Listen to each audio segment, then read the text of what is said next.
Hello everybody, welcome back to the Chuuni clan. This is Twinkle back with you with another Shadowverse of all video. This kind of going to be more of a discussion on something that's a little doesn't seem to be touched all that upon.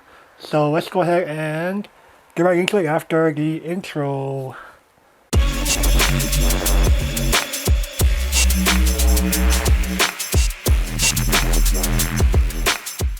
What's up, Shadowverse of all players? This time we're going to be talking about none other than this thing we of trigger game experience called Playstyles. Now, as a little disclaimer, I know there's going to be this little argument that if you're truly competitive, you care nothing other than winning as many games as possible to have the best tournament performance as possible. Playstyles are a non-factor. You could adapt to whatever is the best deck in format, or BDIF for short. I totally get it. These players exist. That's not who this video is addressing here. So, with that disclaimer out there, we're going to go ahead and kind of go over what we mean when we talk playstyles. So, as individuals in general, we typically tend towards one sort of pattern or another. We have particular preferences, we have things that we like, we have things that we don't like as much, etc., etc. And with trading card games, it just so happens to come down the same way.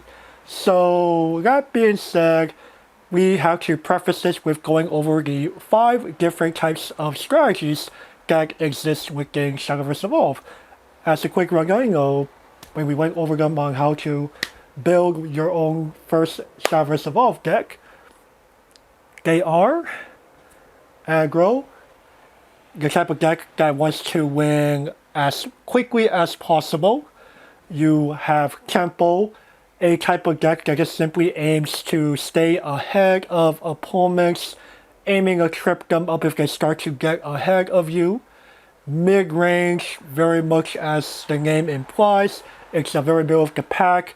It could try to win faster against some matchups because they fear slower decks being able to pop off when the time is right, but they can also go slower to make sure that they can tire out aggro players so that they run out of gas and then they just simply take the game from there.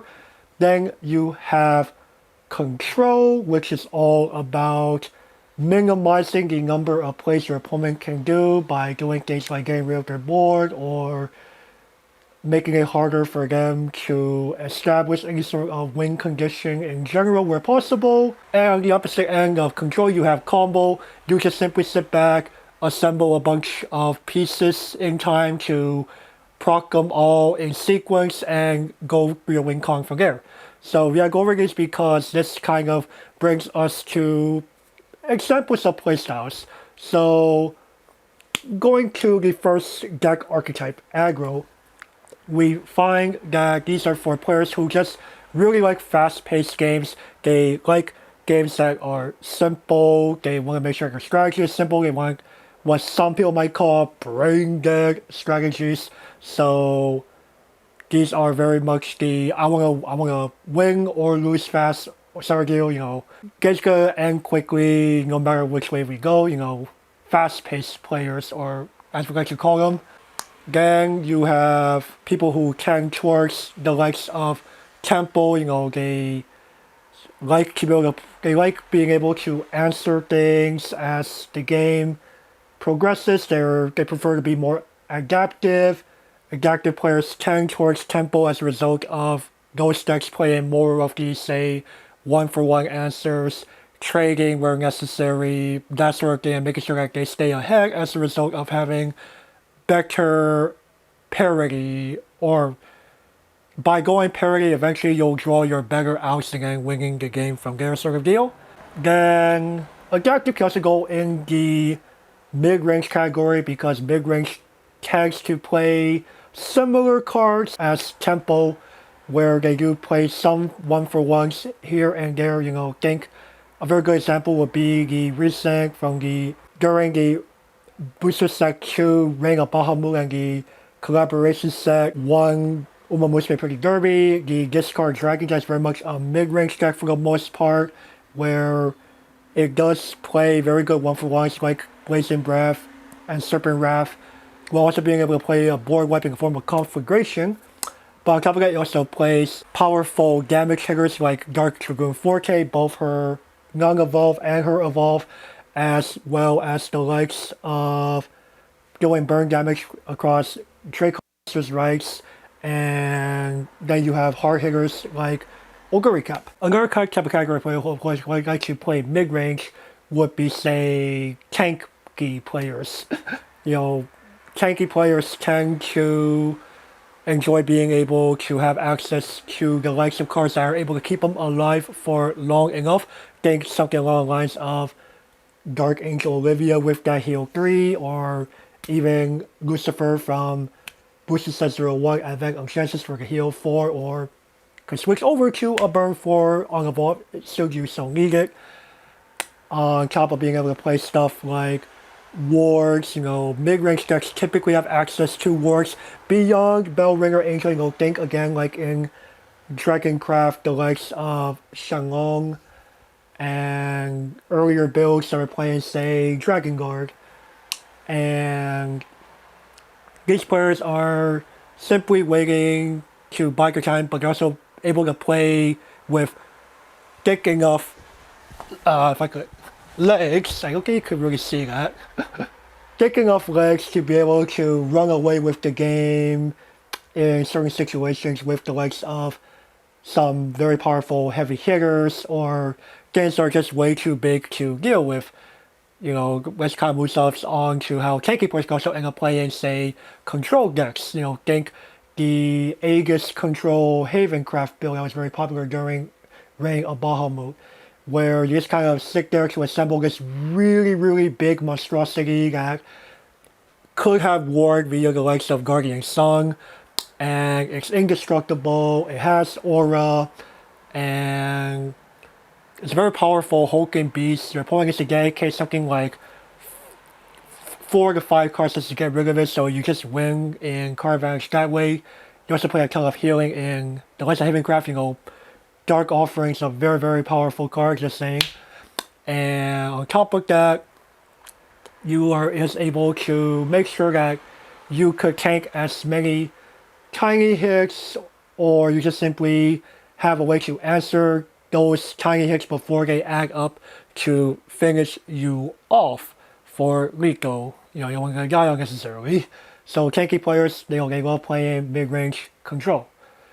And then you have I want to call it solitaire, but players who tend towards combo, particularly people who like playing the likes of combo Forestcraft or combo Uma Musume Pretty Derby.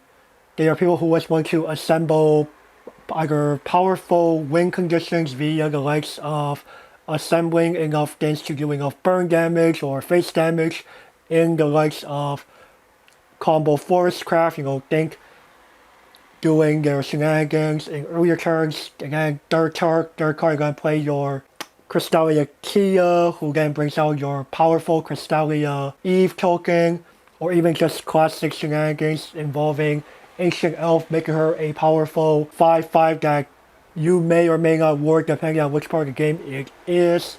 And then with combo Uma Musume players, you end up playing the likes of the classic assemble Diamond Scarlet and Vodka into hand. You play a bunch of cards that can help you get there.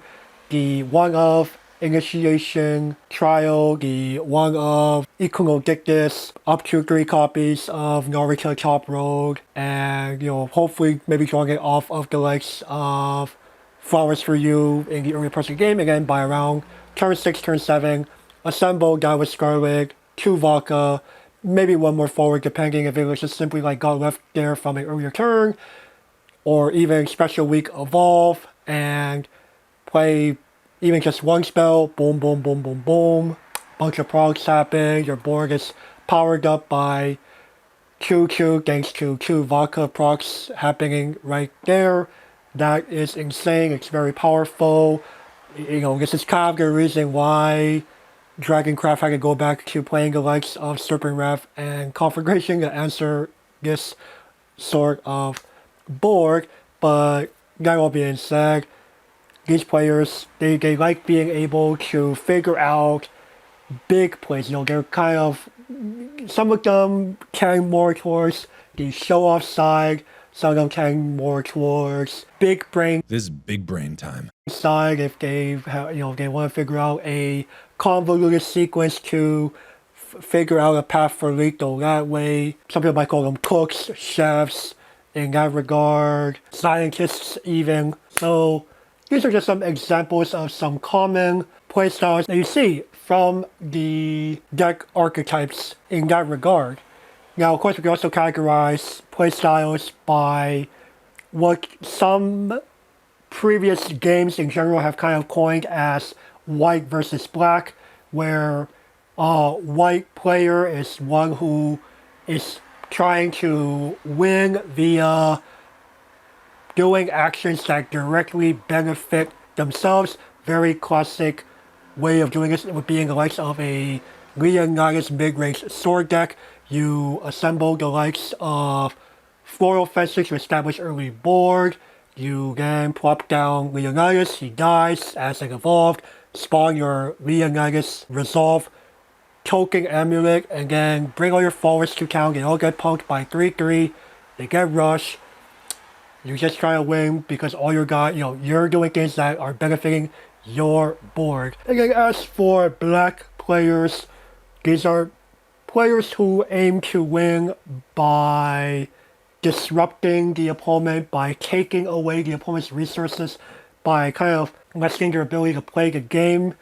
A good example of this would be in what you could do in the likes of Control Abysscraft.